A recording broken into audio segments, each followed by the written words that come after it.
nè.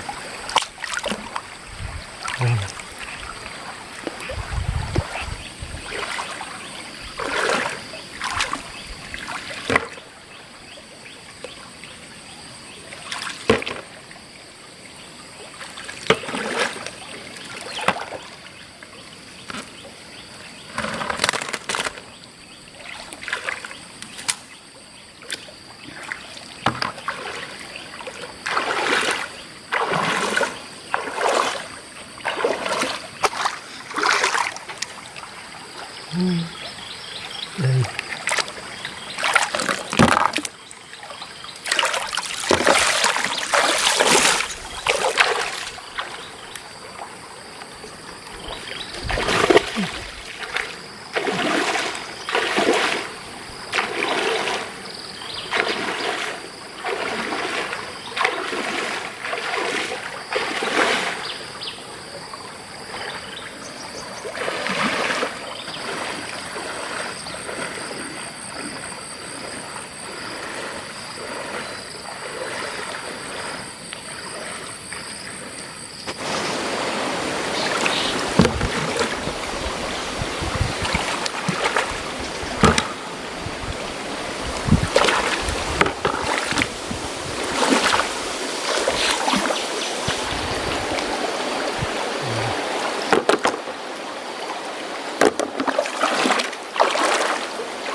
เป็นบุย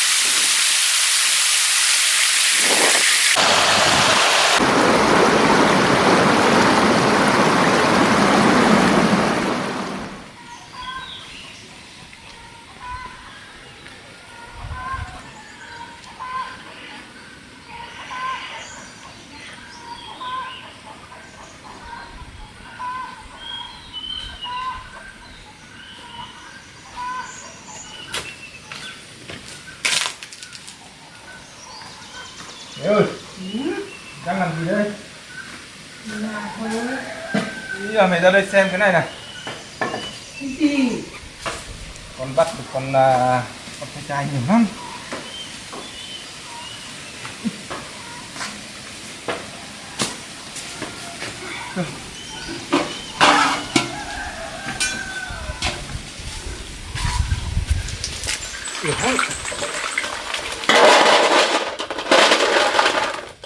bắt ở đâu mà được nhiều tận dưới suối nhiều nhỉ. Vâng.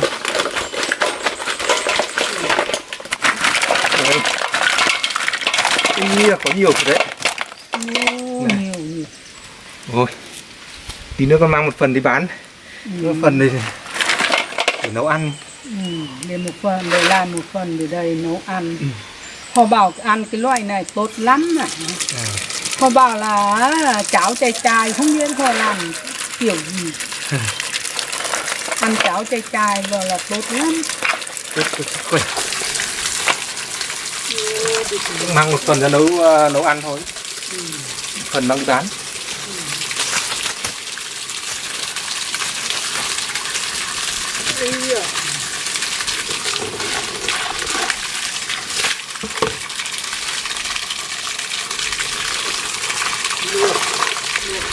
Không biết nấu kiểu gì.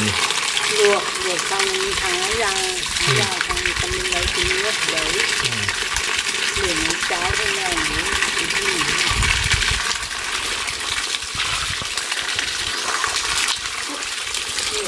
Nhiều thật.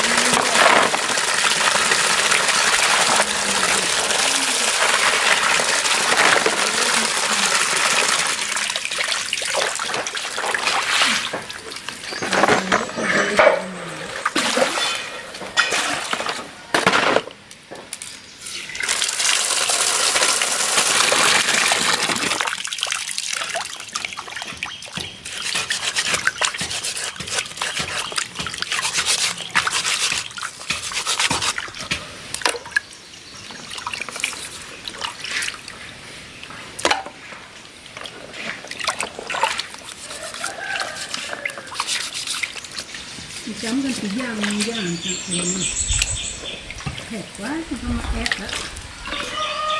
Ôi.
Mẹ ơi, về ăn cơm đi. Con nấu chín rồi về ăn.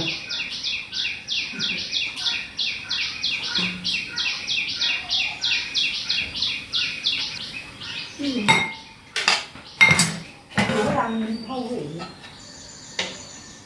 Nó có thua làm nghe.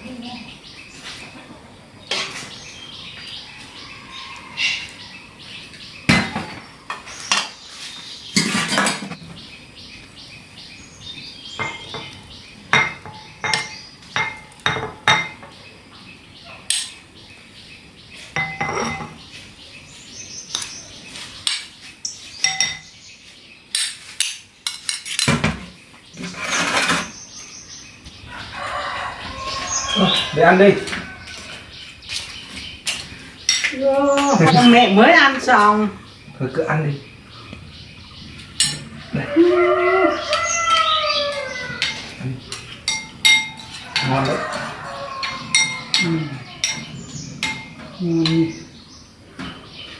Nóng lắm. Ăn đi.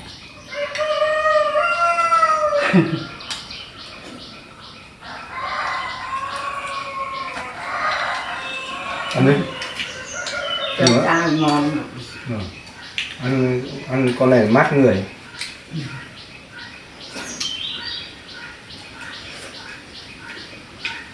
Còn món kia chắc là lúc lát nữa con mang đi bán.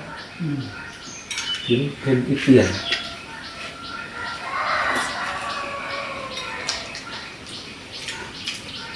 mấy hôm nay nước sông cạn mà con này nó nhiều.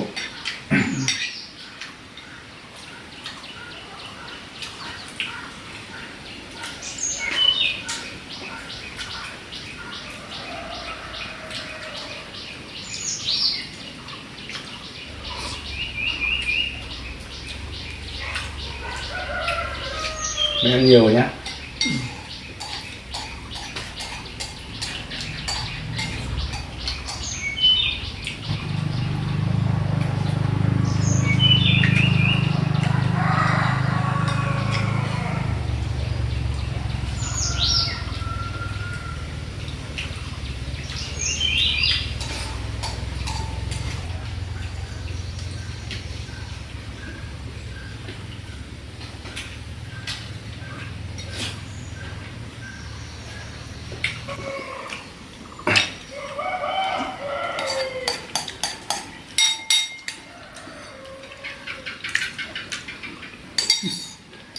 Mày ăn nào đi. No rồi. Ngon hả? Ừ. Còn nhiều lắm. Con ăn cho nó hết đi. Con không ăn được hết đâu, được đây. Để ăn dần được. Ăn đi, ăn no rồi còn bao nhiêu thì mang đi bán. Kiếm được tí tiền mang về tiết kiệm để đây mua được cái xe để mà đi. Vâng.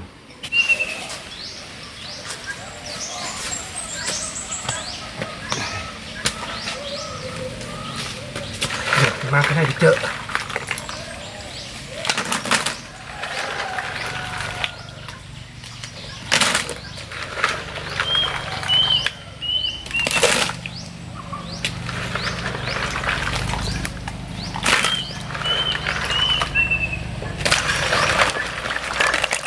Con này nó đói rồi. Đi ngoài đuôi ra. Đi ăn.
Vâng, đây này.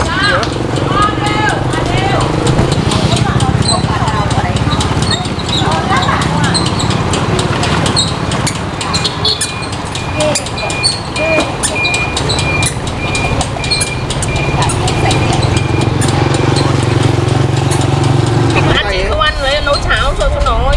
Phải còn nhiều nó mới bỏ chứ. Cái này không để được lâu đâu để. Cứ bóc đi. Có rẻ không vào. Thì không cho chọn à? Không chọn đâu. Đấy, bóc. Thôi 1 cân thôi em ơi, chỉ lấy 1 cân thôi. 1 túi 8.000. Thật. 8.000. 8.000 1 cân là 1 túi 8.000. Nào. 1 cân. Ôi, để chị đến tiền đó tiền đâu nhỉ?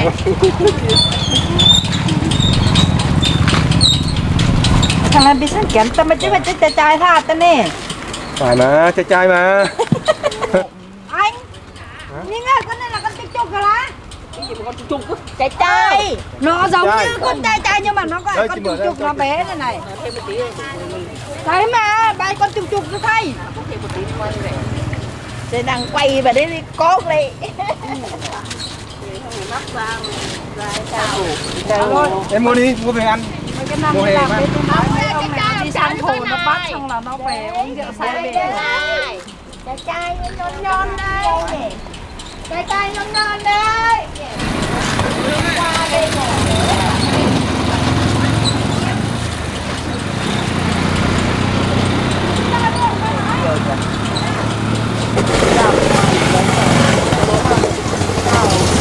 Cây thì làm bé quá nhỉ? Cái này loại cây bé hả? Ăn con bé này ngon hơn, con to nó dai. con to nó dai. Thân mà, con to nó Bé dai. này một miếng một con nó. Vừa nãy mà em ăn dai. Vừa ăn xong lại đòi 2.000, chả hiểu ăn gì mà ăn nhiều đấy.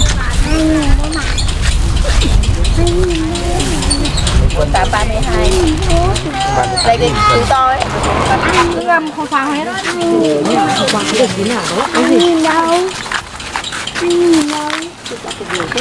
Đòi nhiều 2.000, không 2.000 ở đây. Không biết.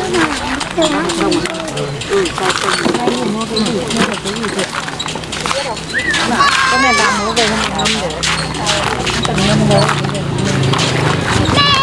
Tay.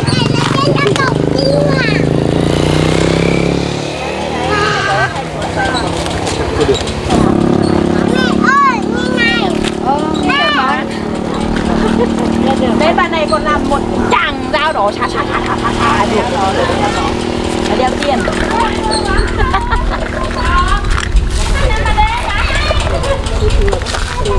Cái đấy nó có nước nó ngọt lắm.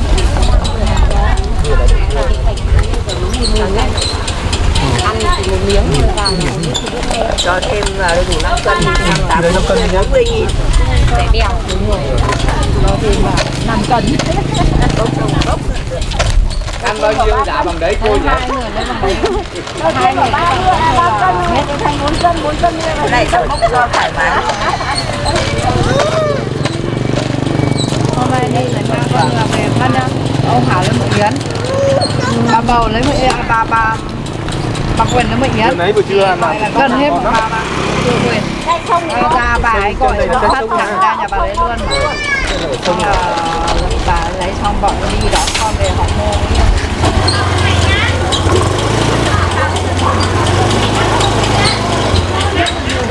Thôi này lộ.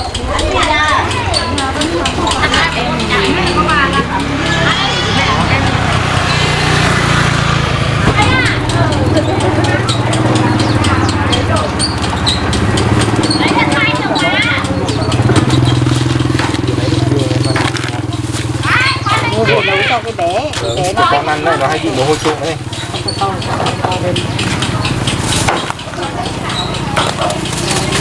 cái này về luộc làm luôn được rồi. 2 cân. 2 cân.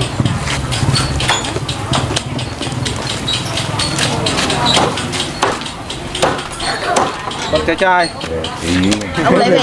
Ông lấy về làm cháo thôi. Không, ông còn đi bảo ai mua ông còn bát này nóng này ông xuống ao ông mỏ. Đâu có. Ông mà cho con bé này đâu. ơi. Có cứ ông chị máu rồi. Ơi. Có.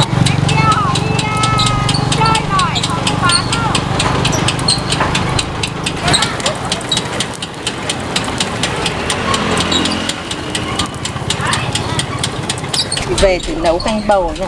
Thật, con này nấu canh bầu ngon tuyệt vời. Bao tiền cân? 8.000 cân. Cái này để tính đâu? Vâng. Vâng. 3 cân này nhiều. Vừa nãy em ăn chưa ngon lắm. Cái này chắc. 3 cân nhiều. Để bắn luôn.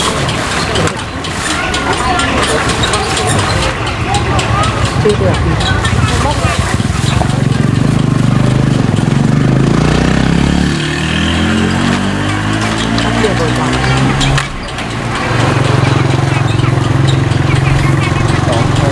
Cái gì nhà chị ơi? Sở giáo dục đào tạo ở huyện nào có gần nó ở huyện không? Nó ở huyện ba đấy. À, cái là gần. Nó gọi là hàng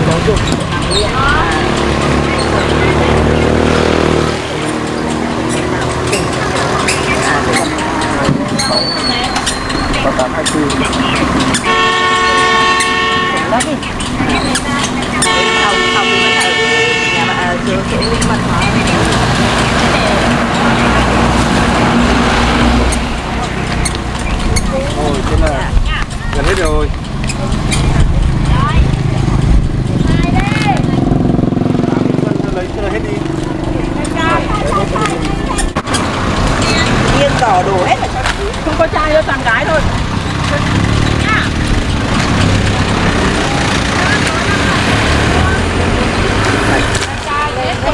Hết ra. Hết rồi.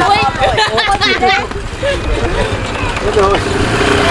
Em chả ưu tiên cô giáo gì không á? Không đầy à? Thôi chịu thôi. Lốt bóp vào chân nhưng mà.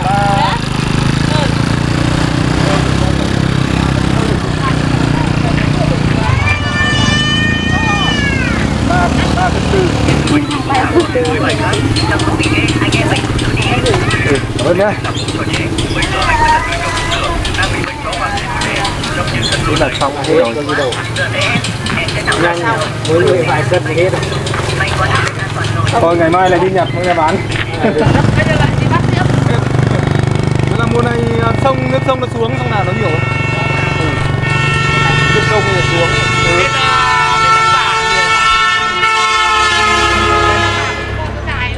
Thế thằng bán cá sông thì bán cả ngày thì bình thường. Rồi mọi người bán sau nhá. Rồi anh về trước rồi. Đấy Xuân là bán hàng phải như này. Bán được như thế thôi nhỉ.